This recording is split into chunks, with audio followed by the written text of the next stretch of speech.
All right, well, thanks everyone and welcome to the IDEA Committee for July 20, 2022. Staff, if you could read the preamble, please. This meeting is compliant with the Ralph M. Brown Act as amended by California Assembly Bill number 361 effective September 16, 2021, providing for a public health emergency exception to the standard teleconference rules required by the Brown Act. The purpose of this is to provide a safe environment for the public, staff, and committee members while allowing for public participation. The public may address the committee members using exclusively remote public comment options. The committee may take action on any item listed in the agenda. The IDEA Committee meeting will be an exclusively virtual meeting. The IDEA Committee meeting agenda materials may be viewed online at brisbaneca.org at least 24 hours prior to a special meeting and at least 72 hours prior to a regular meeting. To view the meeting, please join us with the Zoom information. Meeting participants are encouraged to submit public comments in writing in advance of the meeting. Aside from commenting while in the Zoom, the following email and text line will also be monitored during the meeting, and the public comments received will be noted into the record during oral communications or an item. Email ipadilla@brisbaneca.org, text 628-219-2922. For the Zoom meeting, for the meeting ID 816-0979-9931 and the passcode 123456, the caller number 1669-900-9128. If you need special assistance to participate in this meeting, please contact the city clerk at 415-508-2113. Notification in advance of the meeting will enable the city to make reasonable arrangements to ensure accessibility to this meeting. Thank you.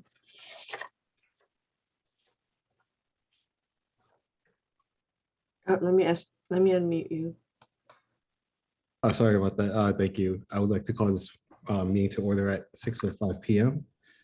First, I would like to acknowledge that we have a couple of new committee members.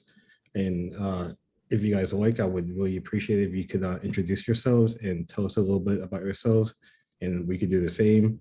And if you can also mention why you joined the IDEA Committee and what you would like us to call you, that would be great. So I guess we could start with Christian. Hi, thanks for having me, everyone. My name is Christian. I'm with Lyrical Opposition here in downtown Brisbane. I joined this committee because I would like to further the progress of diversity and inclusion, as well as more BIPOC communities here, and to help advance that. Yes. Thanks for having me. Great. Thank you. And then our next newest committee member. I'm Miyoko, and I've been living in Brisbane for 10 years. And I feel that it's important for all the people in the city of Brisbane to feel included with everything. So I just feel that that's important. Yeah. Thank you, Miracle. I guess I can start off with the pre-existing members. So my name is William. I'm the chair of the committee.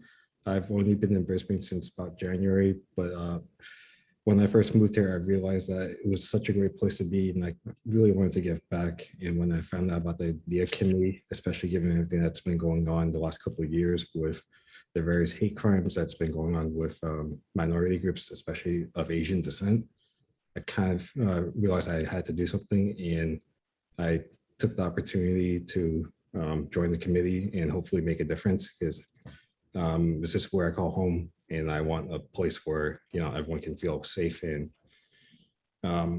proud of being from Brisbane. So hopefully we can all work towards that goal. So I think I'm going to do a little bit of a popcorn here. So Mangesh, if you can introduce yourself briefly to the two newest members. Sure. Thanks, Chair Locke. So first of all, welcome, Christian. Welcome, Miyoko. Glad to have you on board. This is actually our third meeting now. And as you might have caught up, we have defined so far the, collectively and collaboratively, what our interpretations are of these elements: diversity, equity, inclusion, and of course, accountability. So just to follow up on what Chair Locke was saying, yeah, Brisbane is a lovely city. You know, we are blessed with great climate, and it's a perfect location. And it's definitely a great place to live and even raise a family. 2 kids of my own, both teenagers. And the more diversity there is, the more opportunities there are for everyone here, and the more everyone feels included, you know, the better it's going to get. There's a lot of strength in numbers, and basically, what we will be attempting to do with this committee is to harness the collective strengths of the diversity within our population. You know, as our national motto goes, "E pluribus unum," in diversity there is strength, and that's what this is all about. And in addition to that, also, enabling everyone to have that they have equal opportunity, and ensuring that everyone feels included in every, and that's the recommendations we intend to make to the staff, who have been very cooperative and very helpful. And like Chair Locke, I hope we can move the needle and make a positive difference and have a lasting impact in the city. So over to you, Alex. Yes. Hi, everyone. I'm Alex Horton. I've lived in Brisbane now for about a year. Similarly, new like some others, and very excited to be here. I think what really inspired me to want to join the committee, I work my day job is with the Genentech Foundation, and I get to spend a lot of my time thinking about how philanthropy can support diversity, equity, and inclusion, and anti-racism, particularly in increasing the diversity in STEM workforce. And it's an area that I'm pretty passionate about. And so having an opportunity to bring that passion and experience to my home community. You might have seen my daughter, she just turned 2. And so it's become really important for me to create a community that is both allowing her to become the best person she can be, but is also making sure that all of the children in Brisbane have those opportunities. And so just really grateful that this committee even exists, and excited to work with you all to push forward some agendas around increasing diversity, equity, inclusion, and accountability. And I'll hand it over to you, Diane. Oh, hi, my name is Diane Osito. I decided to apply for this committee because I was always in the past. I've been living in Brisbane for over 10 years, and I really love being here forever.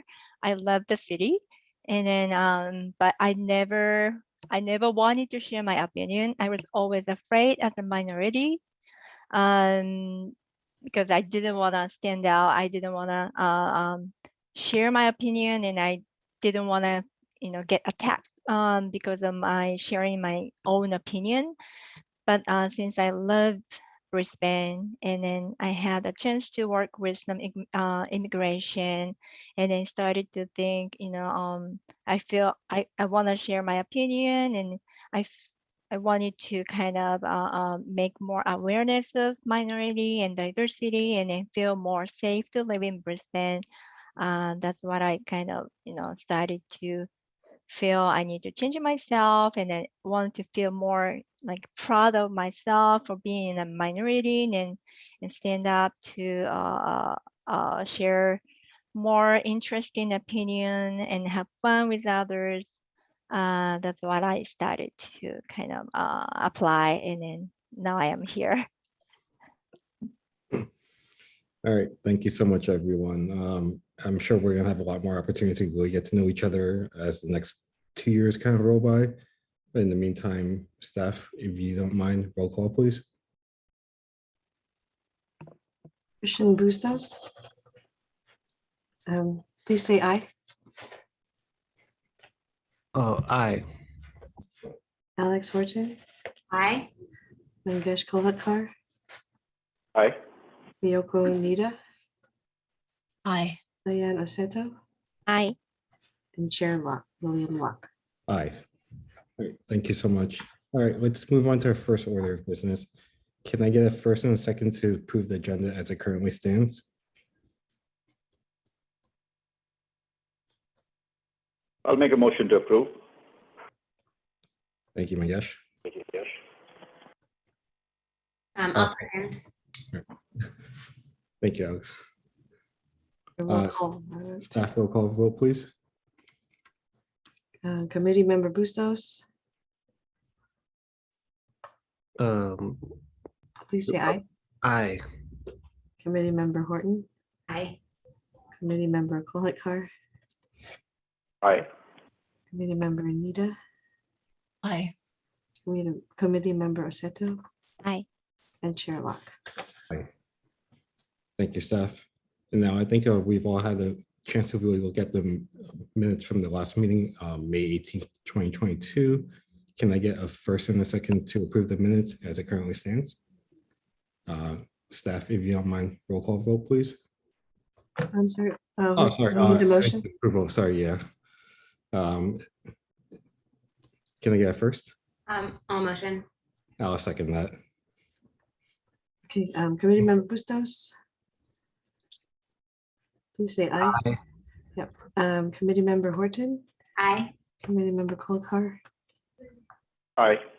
committee member Anita, Aye. and committee member Oseto, Aye. and Chair Locke. Aye. All right, thank you so much, everyone. Now, let's move on to the next segment of our meeting today. Is there a member of the public wishing to make a public comment? Chair Staff? Locke, there are no members of the public in attendance, and I have not received any text messages or written correspondence. Thank you so much. In that case, let's move on to the next order of business, which so happens to be old business. At our last meeting, we were discussing the committee's responsibilities, and through that, what we felt the definition of inclusion, diversity, equity, and accountability means to the committee. Staff report, if you could kind of just go over what we did last time, especially for the new members. Yes, thank you, Chair Locke. So on May 18th, at the IDEA committee meeting, after reviewing a few different sources from both the public, private, and nonprofit sectors, committee members as a group defined the terms inclusion, diversity, equity, and accountability accordingly. Well, I'm going to share that screen here.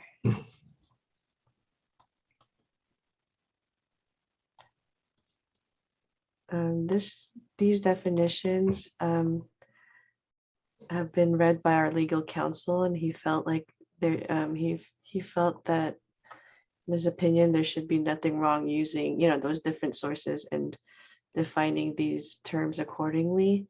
Mhm. So let's see. Can you see this? Okay. Yeah. So inclusion, the definition is an active state of being valued, respected, and supported that focuses on the needs of every individual and ensures the right conditions are in place for each person to achieve their full potential while harming none. Diversity, a broad array of differences in identity, perspective, skill, and style. Equity, practices and policies that are just, transparent, and consistent, which identify and eliminate barriers preventing the full participation of all groups. Accountability, defining metrics, taking measurements, and reporting that progress on a regular basis as it relates to inclusion, diversity, and equity. I could go ahead and take notes if committee members want to review or edit. Yeah, so I think it's great that we have two new committee members here. So this is what we did 2 months ago, and staff can remind me if my memory's a little hazy, but I think we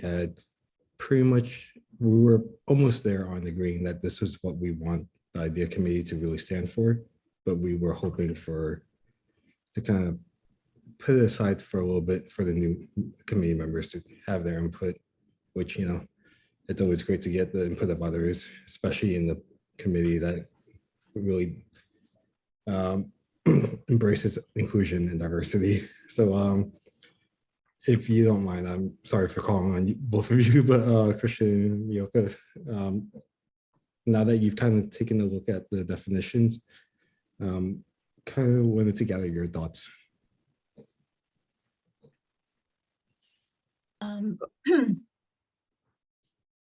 I think it looks great.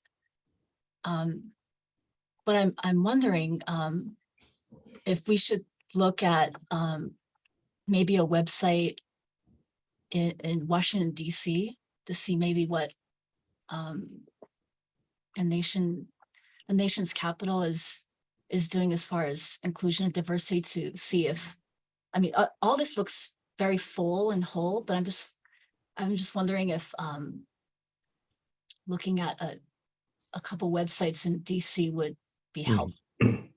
Wait, staff, I think, can you remind me of which sources we pulled this from? I know that the Bill and Melinda Gates Foundation was one, Mhm. and a couple local sources, right? That's one I pulled from the Sacramento, same different diversity principles, but they were referring to kind of I think nationwide organization that is called Center for Global Inclusion. So they have the like 100-page report, what the inclusion, equity, and global diversity means, and it's the benchmarks. So we were kind of referring to a couple of different sources. And we also, I'm not sure if it's helpful, we internally have sort of have a much more robust definition, working definitions. And I don't know if we can share those as well, but made the decision for like externally facing purposes to keep it shorter, broader. But then as we're like getting into the nitty gritty of the work, we have sort of fleshed out much more like what this means in practice. Yeah, I want to add to that, by kind of like more in depth, we were really, for certain like inclusion especially, we really dived into what certain groups actually meant and what like each person meant. So these are just pretty much overarching guidelines that we want City Council and the Idea Committee to really consider moving forward. But last meeting, we did talk about more detailed analysis of what we did want to do. And yeah, like, so. What I can do too is I can provide at the next meeting the internal definition, and Sure. also provide you a reference to what, and look into what Washington DC Okay. is doing around inclusion and equity work. So should we take a vote on whether we should push this to the next meeting again, or? Well, Christian, what do you think? Sorry to put you on the spot. For me, at first glance, it looks very clear and concise. It's straight to the point. It sounds very inclusive and diverse and equitable. So to me, it does. And I think it's a great starting point. And I feel like these are very impactful things that are on this document. And yeah, it's a good, these four seem pretty powerful to me.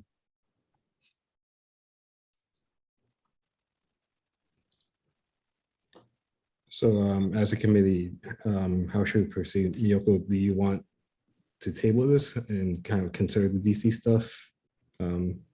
Was there anything in particular that you saw that was problematic, or you just wanted to kind of compare and contrast? Yeah, just compare and contrast. I think it looks great. Yeah.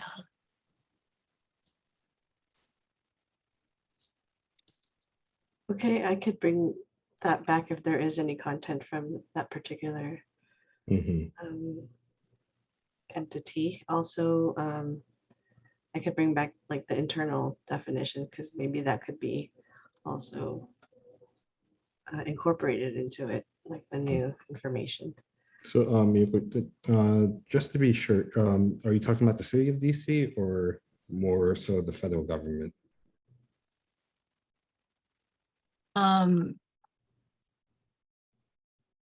I guess both. Okay.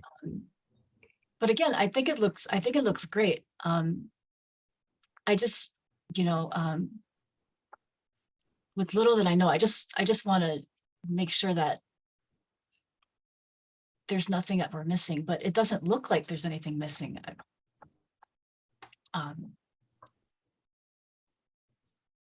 And I thought maybe it would be kind of interesting to see what DC is doing, because they're a pretty diverse city in general. Not to say that California isn't diverse, but DC is definitely the second most liberal city in the United States. But again, it looks great. It was just an idea. Yeah, okay. No, I think if we can definitely take a vote on this and table it for the next meeting, staff. That's possible. Chair Locke, we don't need to vote. We could just Okay. continue it until Okay. we approve In it that all case, for the then. next time. All right, I guess in that case, for the next meeting, we could look into what DC is doing and then bring back the internal discussions that we had. And then hopefully by the next meeting, we can really agree to the definitions of what inclusion, diversity, equity, and accountability means as a committee. And maybe Miyoko, you can access to the sources that we based and we kind of read to create these definitions. It's, I think, the link Ingrid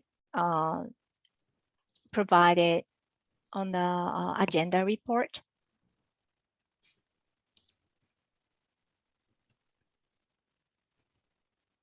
And I'll also provide the same links for the next staff report in the next round as well.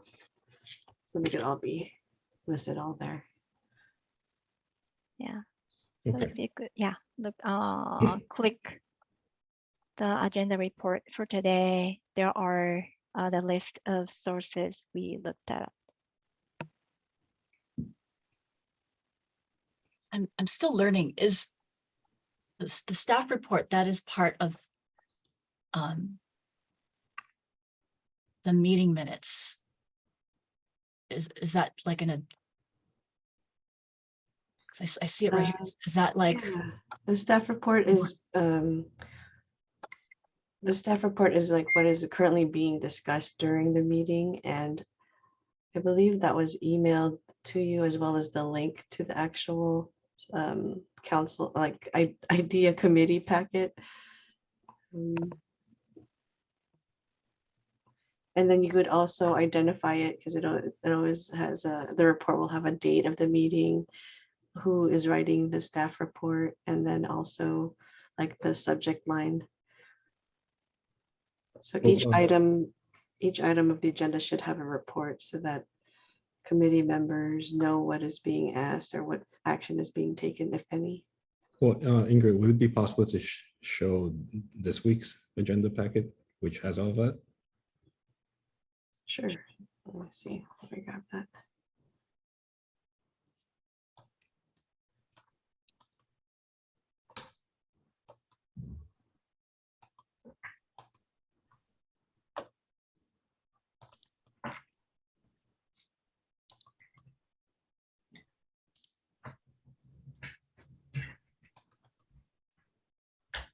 And as Ingrid's bringing that up, I just wanted to remind the committee that at our last meeting, you had wanted to see what the community thought about these definitions. I just trying to get a pulse of if the community members that wanted to look at the definitions agreed with them or had suggestions. And so we did include the definitions that were just shared on the IDEA committee page at brisbanecity.org/idea. And there was a link to a Google form that you could vote if you agreed, or if not, what would you suggest? And so we didn't get too many votes. We got a couple and both of them agreed 100%. Well, that's pretty great. Yeah. So in the meantime, I can also maybe do another plug for, since we're going to be talking about the definitions again next meeting, try and see if anyone else wanted to chime in. Do you think? Yeah, I don't think it would hurt. Yeah, why not? Yeah. Okay. So I'm currently sharing the agenda packet. Can you all see that? It's 17 pages. Should I make it 13. bigger? 13, right? I'm sorry, 13 pages. Should I make it bigger? Can you see? Can you click on that right arrow? Right. Okay, that works. Perfect. So the first part of this is the agenda for tonight, for the meeting, and that includes all the Zoom links. So each item here, A, B, C, and D, if there's any pertinent information that needs to be shared, we usually attach it here. For this part, this is the minutes that are supposed to be reviewed by committee members before the vote. And Those are the last minutes from May. May, and then the agenda report typically looks like this in terms of its template. And as you can see, it corresponds to kind of like the agenda title, item title. And there's usually a discussion about the purpose, the recommendation, why it's being recommended by staff, what's being recommended by staff, the background, and then discussion, kind of like what we would like committee members to discuss. And then there's a fiscal impact. So that's just kind of like the general template of all the staff reports, plus any additional like attachments and things like such as this is Stuart's presentation for later. And then we also have the subcommittees discussion.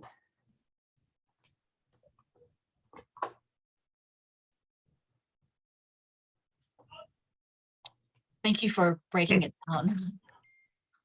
Yeah, thanks for asking. It's luckily it's only 13 pages. Sometimes the packets are a lot more in terms of our council packets, that is. But let me know if you have any questions regarding the material or anything, you know, any attached within like the policies and procedures of the committee. I'm very much available. And probably, Ingrid, you might want to talk about how to get something on the agenda. Like how to place an item on the agenda. Yeah, you could discuss like any item agendas you'd like, you know, during the meeting, but also you could work with or email myself and Chair Locke to make suggestions. And according to the Brown Act, you can only talk about things that have already been posted on the agenda. So you really can't carry on a conversation that's something and not on the agenda. The reason being is we want to make sure that if other people from the public are interested in it, that they have an opportunity to speak on it before it's fully discussed with the group. But Stuart, wanted to make clear, we could propose talking about the agenda at our meetings. For the Yes. meeting. Right. So what you would do is if you have items you want to put on the future agenda, you could talk about that. Say if you want to have it on the agenda without having the conversation about the topic. Okay. That's right. And the agenda is available 36 hours before the meeting, but we like to post it usually the Friday before, just to give people more time. And then Stuart and Ingrid, have the two newest committee members been through the Brown Act, I guess, inauguration? I have provided just the staff, the links to the meetings when we had those discussions. But if Christian and Miyoko would like a formal orientation, I'd be glad to do that. I'll send you all an email and discuss kind of like what you would want to go over. All right, thank you so much. All right, so I think it kind of looks like the first item of old business, defining what idea means as a committee. We're gonna continue that discussion next week next month, sorry, when we review additional sources from the city of District of Columbia and the federal government. And we'll bring back some of the other definitions that we had done internally. And hopefully by the next meeting, we can, as a committee, vote on having the definitions approved to be reviewed. I guess if it does change, it will have to be reviewed again by the city attorney for final approval, and then we can formally declare those as the definitions. I was hoping to kind of bring back another old business, which last meeting we were talking about the creating subcommittees, which is one thing that's given to committees. We're allowed to create subcommittees where we split off into smaller groups and we focus on very, I guess, narrow goals within the committee. And I think last time we were talking about two possible subcommittees. One was policy making and one was more event planning and community outreach. So if we could get a staff report on that, just for everyone's benefit. I think Ingrid wants me to talk a little bit about policy development first, Sure. before you talk about the subcommittee itself. So let me share my screen. And hopefully, I don't see it, but hopefully you do. Yep. Yeah. So the heart of the policy, and you've gotten the handouts, although I will say I've added one at the end, so you have to wait till the end to see the special bonus one. When you talk about public policy matters, the first thing you really want to do is define the problem that you're trying to solve. So you have to know what is happening that we want to change. An example of a problem could be something like there are too many potholes in the street. That's a problem that we know what the problem is. It's easy to define. Then the question is how do we kind of solve that?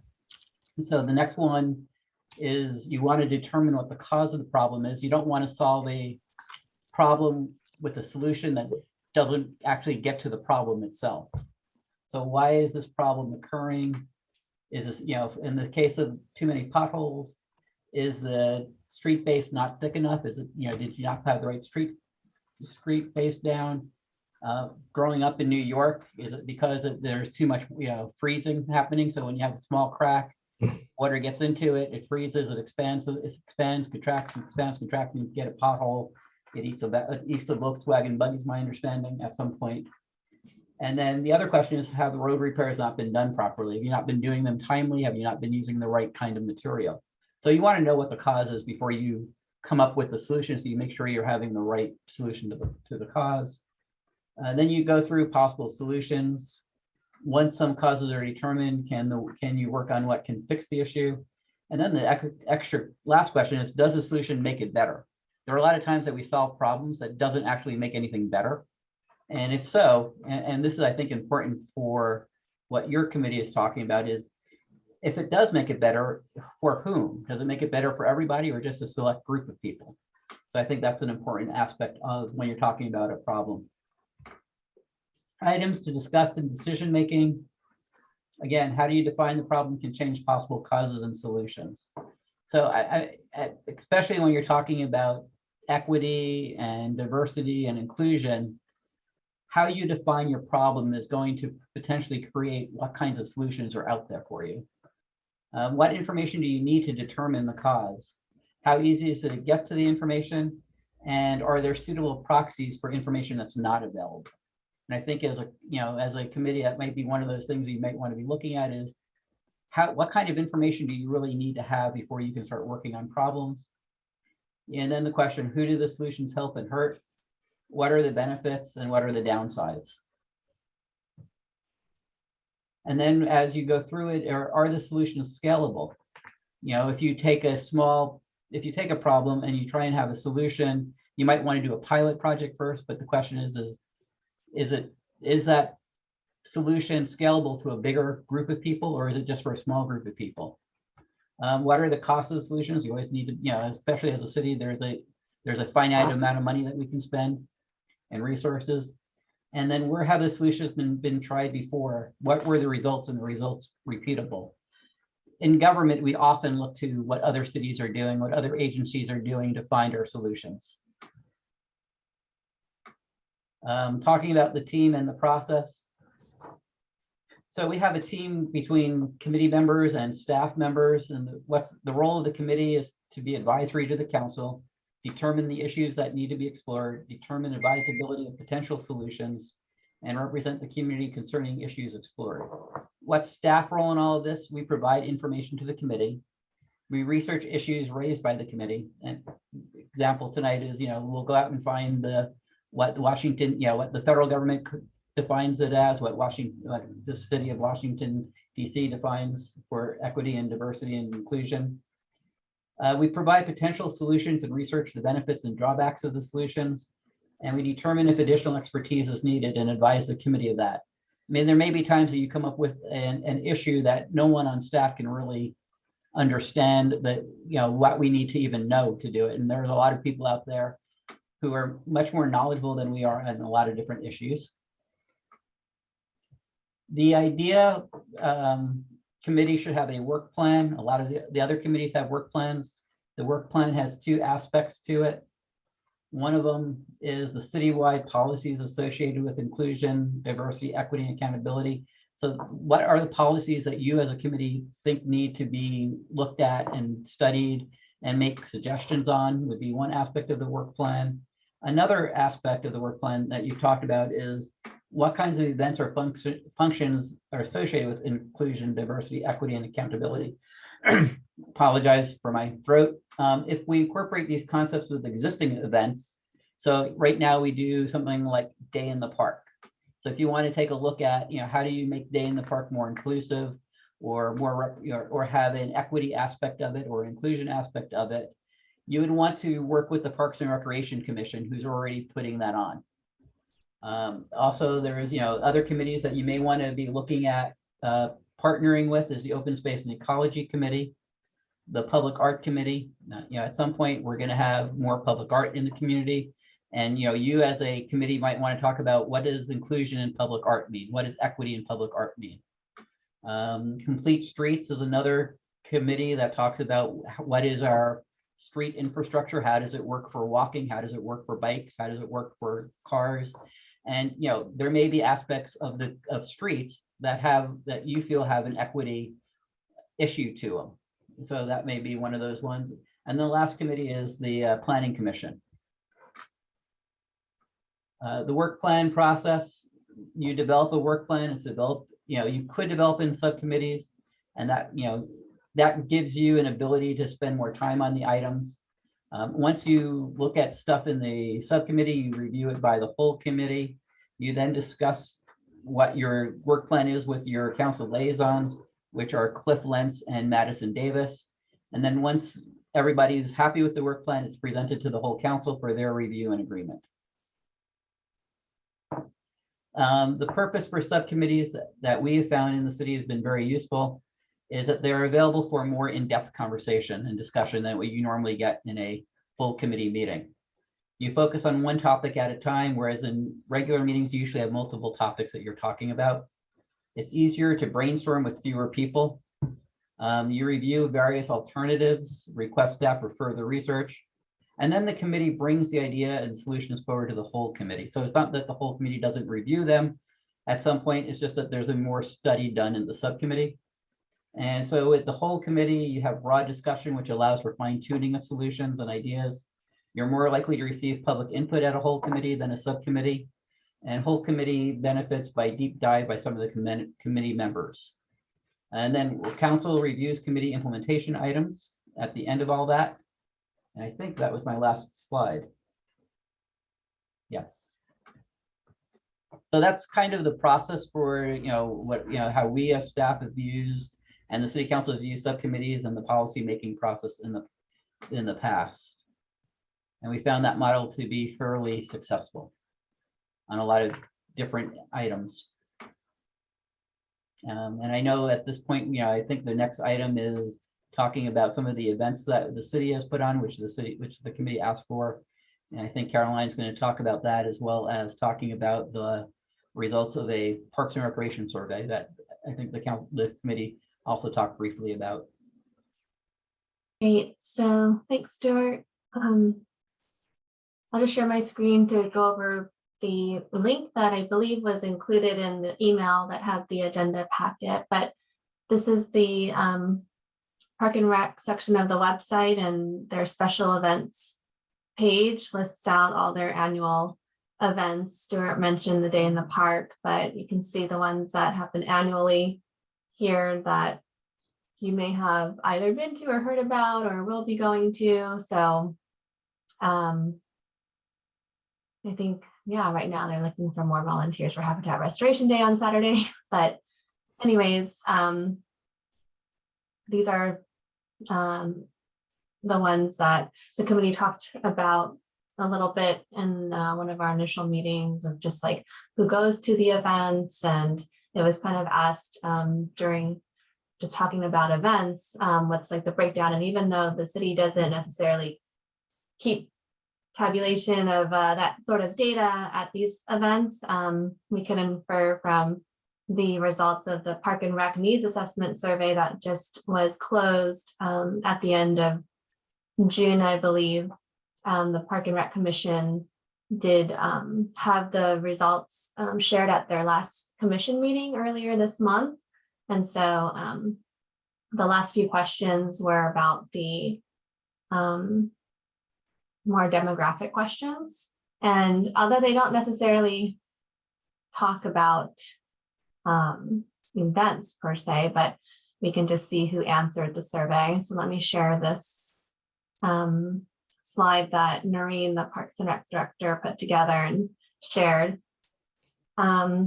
Question 19 through 22 were added, and they talked about just the gender, the person taking the survey. So on all the questions, there was a prefer not to state. So we had mostly female respondents for the survey. I think the total number of respondents is 187. And then, is that right?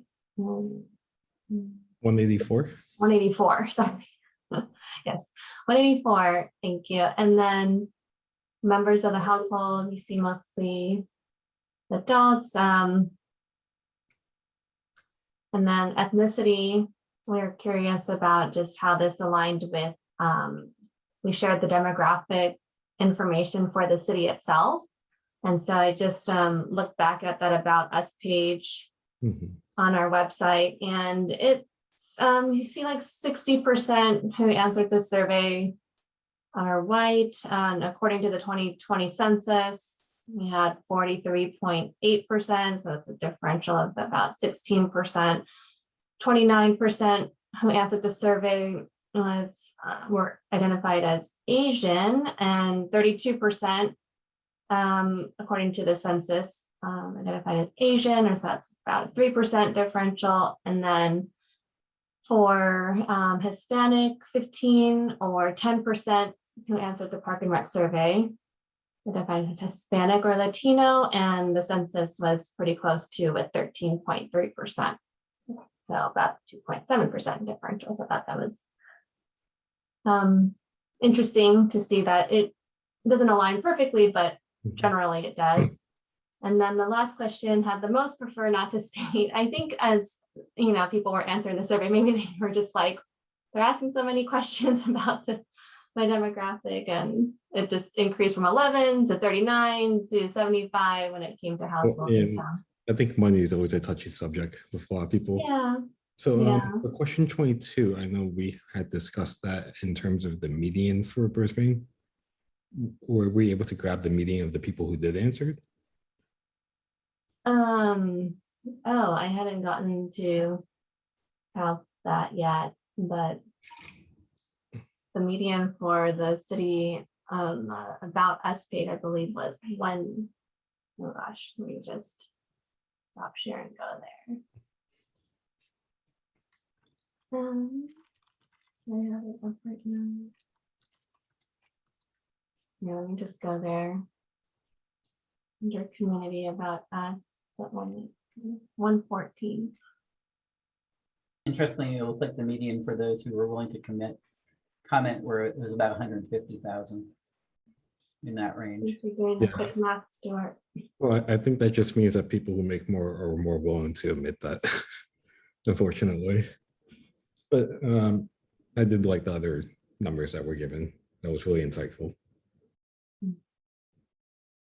Yeah, so that was just what we wanted to share in regards to the events and just in relation to what had been talked about previously, the results of that survey. And I know that the Park and Rec Commissioner are going to be studying that in their subcommittees, the results of the survey that is. They have a lot of different subcommittees, events being one of them as well. And also just in terms of the survey of how to reach beyond who answered and thinking about more creative ways of doing that, which is very much what we've been talking about as well. Anyone have any other comments about what Stuart presented or? Well, I kind of had more of a logistical question. So for the subcommittees, do they meet publicly? Is it kind of the same forum? And then do we decide on a time? How does that work? Usually, oh, sorry, Ingrid. That's okay. Go ahead, Stuart.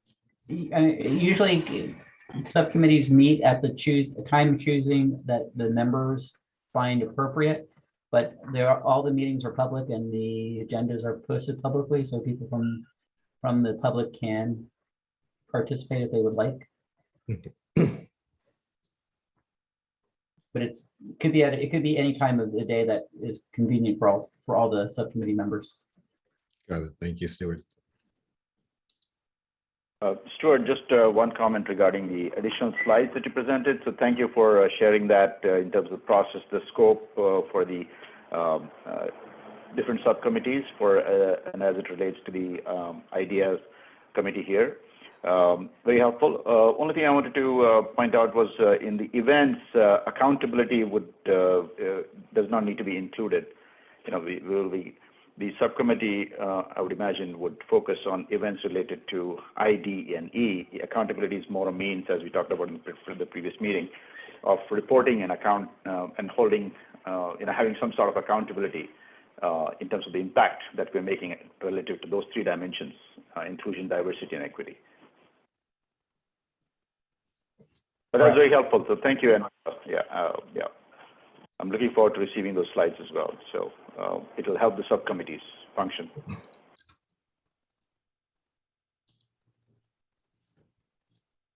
So I was really hoping that we have two subcommittees that we really want to get committee members in.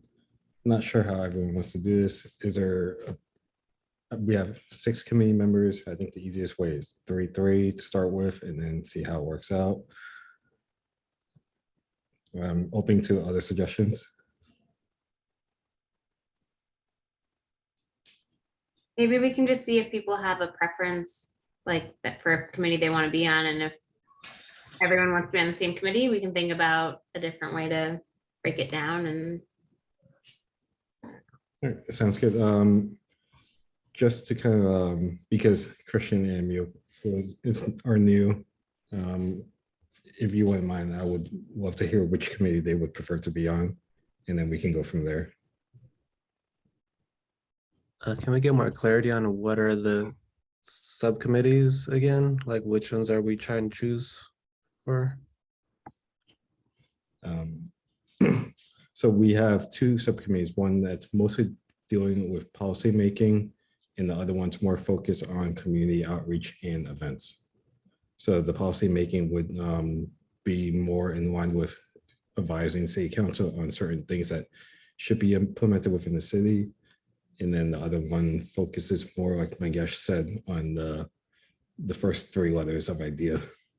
And the last one, I guess, really does speak more to the accountability of the entire city as a whole through policies. Understood. Thank you for the context and clarity. I personally would be interested in the community outreach and events committee. Okay. Miyoko, is there a preference for you? I definitely like both. but I think I would like to try the public policy because I think that's something new for me. All right, I think we're 1-to-1, so that's great. Uh, for me, I can do either one. So if anyone else has a strong preference for one or another, I would love to hear your thoughts. I'm happy to step in where needed. If there's space on the policy committee, I think that would be my preference.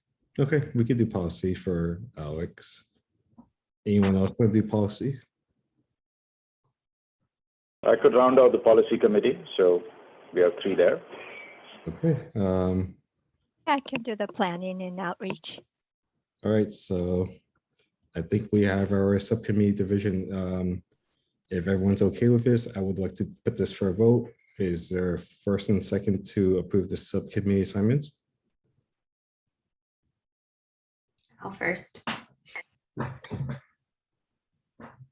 Oh, I'll second. All right, thank you so much. Staff, roll call vote, please. Committee Member Bustos, Aye. Committee Member Horton, Aye.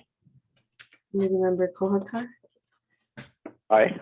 Committee Member Nita, Aye. Committee Member Oseto, Aye. and Chair Locke. Aye. Thank you.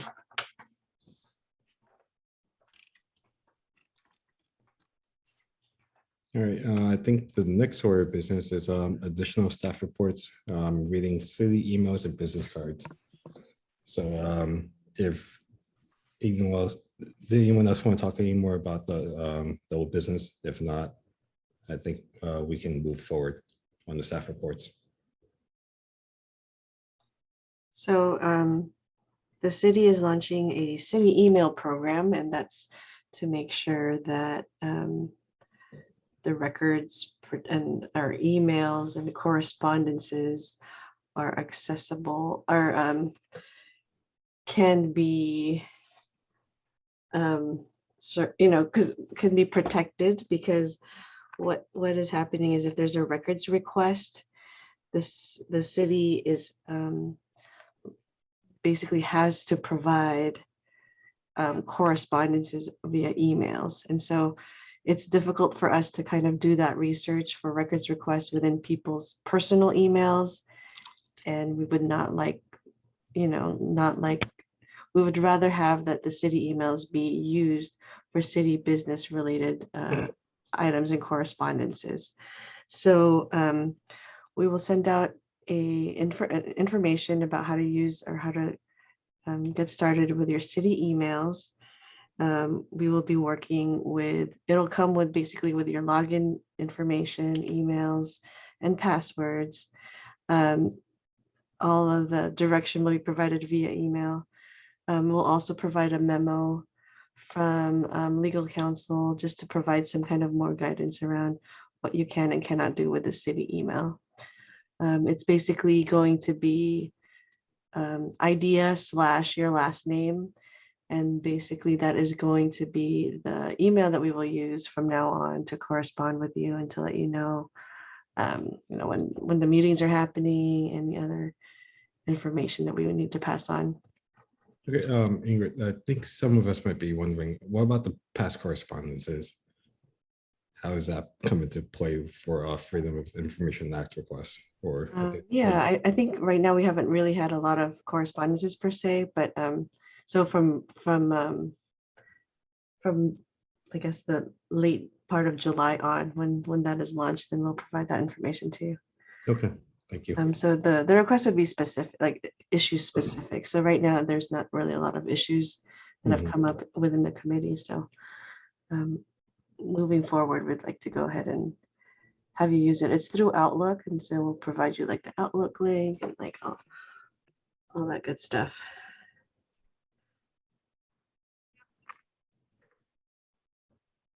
And if you forget your email, we have business cards to remind you. Oh yeah, and so I do want to hear about that one. yeah, we have lovely business cards also for all of our committee members to provide information in case members of the public, you need to reach out to members of the public and they need to reach you. So we have that as well. And I'll provide information of when you can pick it up, usually during City Hall open hours. You can pick that up anytime. And they're very lovely, thanks to the communications department.